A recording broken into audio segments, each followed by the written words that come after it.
Thank you, gentlemen, for being here. Mr. Secretary, in your written testimony, you state that, and I quote, "The department continues to prioritize investments in our activities and infrastructure to reinforce security and stability in the Indo-Pacific region."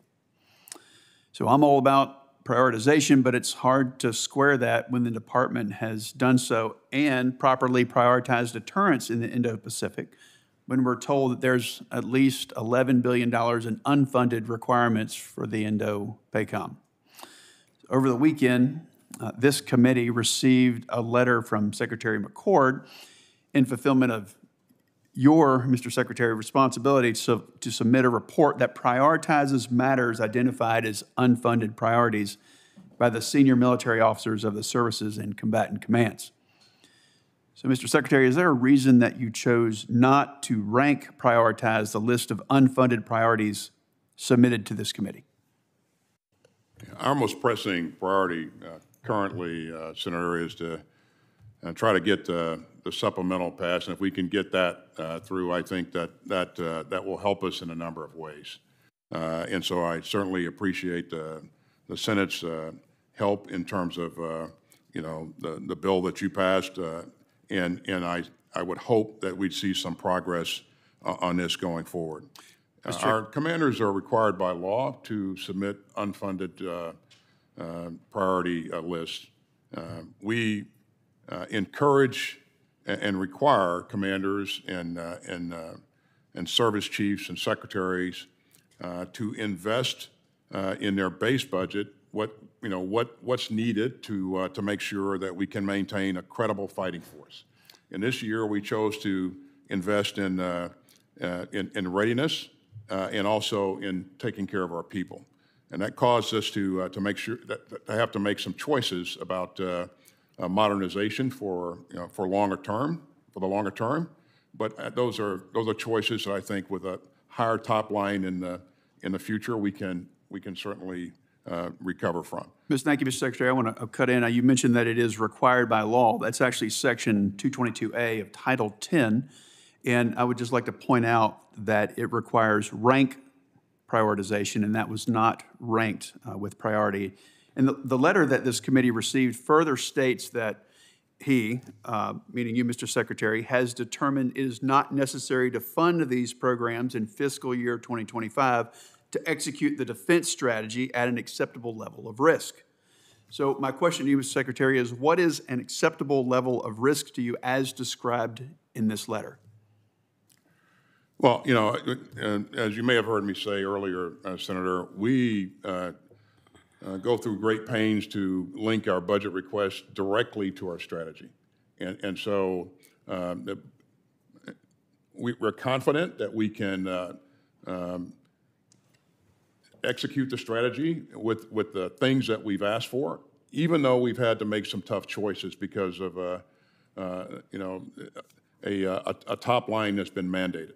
So I think we have every ability to execute the strategy.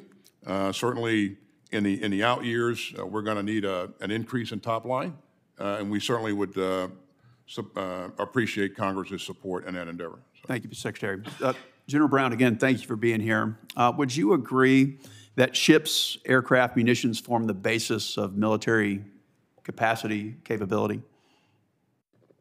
Well, Senator, thanks for the question. I think there's two parts to that. Yes, that capability is important, but it's just as important to have our service members. Thank you for every one of those is. Thank you for including them. I appreciate that. So here's what's concerning me about that first part: ships, aircraft, munitions. Of course, in addition to our all-important service members. I'm a little bit confused because the budget request simultaneously divests ships and aircraft while making smaller than expected buys of newer platforms. And another concern is that it leaves slack in the production lines of critical munitions. So if I had to take our best aviator, and perhaps, General, you're one of those, and we had to put them up against our adversaries' best aviators, I would take our guys, our men and women, 10 out of 10 times. But at some point, any conflict becomes a numbers game. It becomes about mass. So if China were to decide to invade Taiwan next year instead of 2027 or 2035, are you concerned, General, at all that we're leaving ourselves with a massive capacity gap? Senator, one of the things I focus on as a chairman and as a warfighter is to be ready at all times.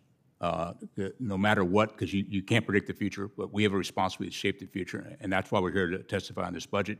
It's also the reason why, for example, the multi-year procurement that was put out in the 24 NDA is so important, and to be able to continue that with consistent funding and demand signals to our industrial base, so we don't have that slack in the system.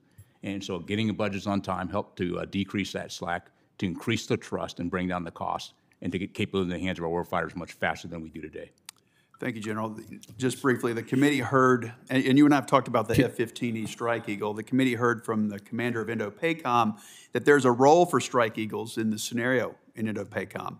Now, the head of NORTHCOM told this committee just recently, in many ways, that the F-15E Strike Eagle is unmatched air-to-ground, and in many ways, it's unmatched air-to-air. It has a phenomenal radar that can pick out low, slow-moving, and also low radar cross-sections such as drones or other threats like cruise missiles. Do you agree with their assessments, General? The F-15E Strike Eagle is a very capable platform. I would agree. Well, Mr. Chairman, thank you. I keep highlighting these issues, Mr. Chairman, because the Air Force plans to divest 26 of these Strike Eagles at the same time buying less than expected F-15EXs and F-35s. Meanwhile, China is rapidly expanding their Air Force. So I'm seriously concerned about the growing fighter gap. Thank you for the additional time, and thank you, gentlemen, for being here. Thank you, Senator.